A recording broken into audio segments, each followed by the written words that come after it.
Assalamualaikum warahmatullahi wabarakatuh. Perkenalkan, nama saya Satira Alamri. Saya di sini sebagai moderator dan dua rekan saya yaitu Indrawati Peparang dan Rahmat Paramata. Kami dari kelompok 2 ingin mempresentasikan hasil materi kami yaitu konsep interaksi obat dan zat gizi pada pasien dengan nutrisi internal. Baiklah, materi pertama akan dibacakan oleh saya sendiri, yaitu nutrisi internal atau internal nutrition adalah nutrisi yang diberikan kepada pasien yang tidak dapat memenuhi kebutuhan nutrisinya melalui rute oral. Formula nutrisi diberikan melalui tube ke dalam lambung, nasogastrik tube atau jejunum, dapat secara manual maupun dengan bantuan pompa mesin. Manfaat nutrisi internal tidak jauh berbeda dengan cara pemberian per oral, yaitu proses pencernaan dan absorpsi nutrisi dapat berlangsung secara aman, mendekati fungsi fisiologis, maupun menjaga imunitas seluruh saluran cerna, mengurangi pertumbuhan bakteri yang berlebihan, menjaga keseimbangan mikroorganisme saluran cerna. Selanjutnya, defisi. Pemberian makanan ke saluran cerna melalui tube kateter atau stoma. Indikasi: yang pertama, gangguan status mental. Yang kedua, kesulitan menelan. Yang ketiga, gangguan saluran cerna. Selanjutnya, kontraindikasi. Yang pertama, difusi pariontenesis. Yang kedua, kerusakan internal. Yang ketiga, intractable foreboding unconscious. Yang keempat, Lulius paralisis intractable diare, dan yang terakhir iskemi IG. Baiklah, materi selanjutnya akan dilanjutkan oleh Indrawati Paparang. Kepada Indra dipersilahkan. Menyambung materi yaitu keuntungan. Di keuntungan itu ada 5, yaitu yang pertama cost efektif, kemudian yang kedua menurunkan angka komplikasi, infeksi pada pasien yang critical ill, kemudian membantu penyembuhan luka, kemudian menurunkan angka intervensi bedah, dan memelihara fungsi saluran cerna. Kemudian ada teknik pemberian makan pada EN. Yang pertama itu ada bolus feeding, yaitu 250-500 ml beberapa kali sehari.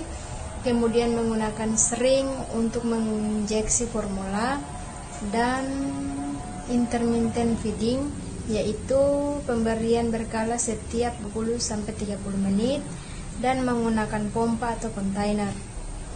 Kemudian ada continuous feeding, yaitu berkeseimbangan selama 10-20 jam sehari. Dan yang terakhir memakan pompa. Kemudian ada protein formula.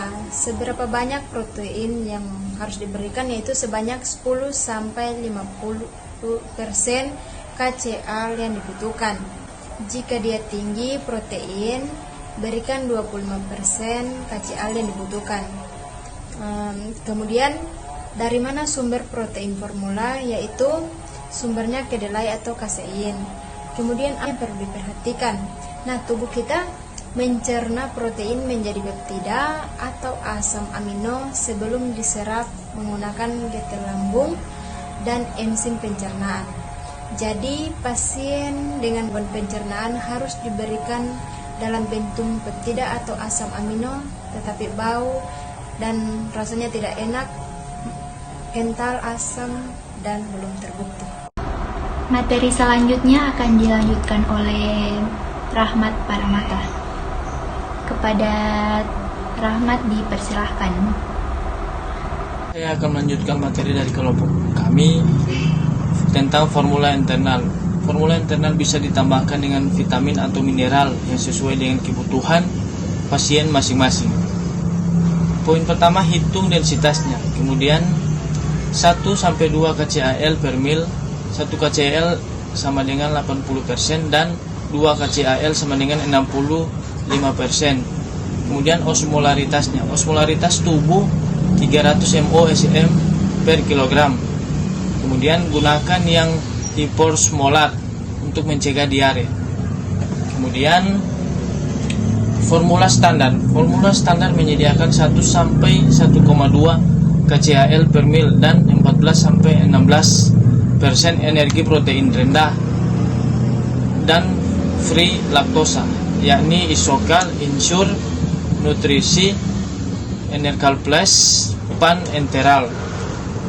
Baik, materi selanjutnya komplikasi nutrisi internal, komplikasi mekanik, sumbatan, GL, diare, lopermait, aspirasi.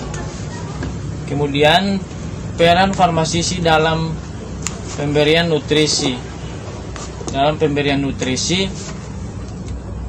Yang pertama sebagai monitoring pengobatan yang diberikan lewat EN. Kemudian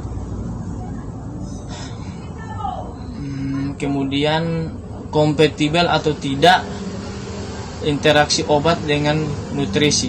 Kemudian yang keempat monitoring komplikasi EN. Dan yang terakhir perlu pemberian obat atau tidak. Baik, terima kasih. Baiklah, itulah presentasi dari kami. Apabila ada kesalahan kami mohon maaf. Wabillahi taufiq wal hidayah. Wassalamualaikum warahmatullahi wabarakatuh.